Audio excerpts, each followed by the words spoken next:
আসসালামু আলাইকুম। আমি মিরপুরে ঘটে যাওয়া রামেসার দর্শন করে হত্যাকে নিয়ে এই দেশের জনগণের উদ্দেশ্যে কিছু কথা বলতে চাই।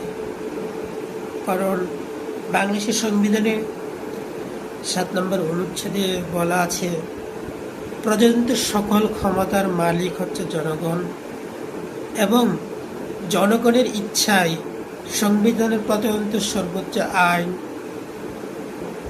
হবে। প্রিয়েম্বলও বাংলাদেশের সংবিধানের প্রিয়েম্বলে জনগণের ক্ষমতা নিয়ে কথা বলা হয়েছে। যেহেতু গণতন্ত্রের জনগণ দ্বারা একটা সরকার নির্বাচিত হয়, তাই আমি বলতে চাচ্ছি,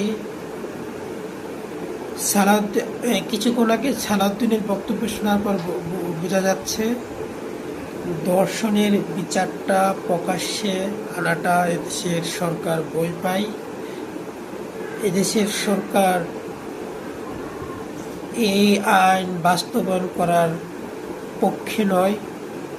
নাসিরউদ্দিন পাটোয়ারি বলেছেন যে ওসমান হাদি ভাইয়ের হত্যার বিচার এদেশে হয় নাই, শহীদ জিয়া প্রেসিডেন্টের হত্যার বিচার এদেশে এখনো হয় নাই। একজন রামিসা একজন সাধারণ নাগরিক হিসেবে তার দর্শন বা হত্যার বিচার কিভাবে পাবে? আমি বলতে চাচ্ছি, জনগণ যেহেতু এদেশের সর্বোচ্চ ক্ষমতার উৎস, জনগণের দ্বারা যেহেতু সরকার নির্বাচিত হয়, বাংলাদেশের এই একটা আইন বাস্তবায়ন করা হোক কিয়াসের মাধ্যমে। কিয়াস হচ্ছে হত্যার বদলে হত্যা করা।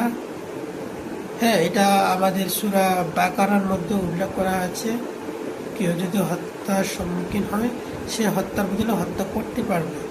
এটা আমাদের ইসলামে বলে দেওয়া আছে। বাংলাদেশে 92% মুসলমানরা যদি জনগণ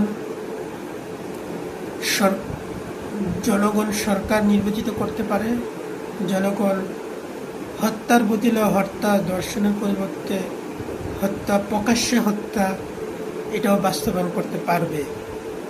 আপনাদের সরকার যদি ধর্ষণের প্রকাশ্যে ফাঁসি দেওয়ার যে আইন বাস্তবায়ন করতে ব্যর্থ হন বা ভয় পান, আপনারা যেখানে রামিসার হত্যা হয়েছে সেখানে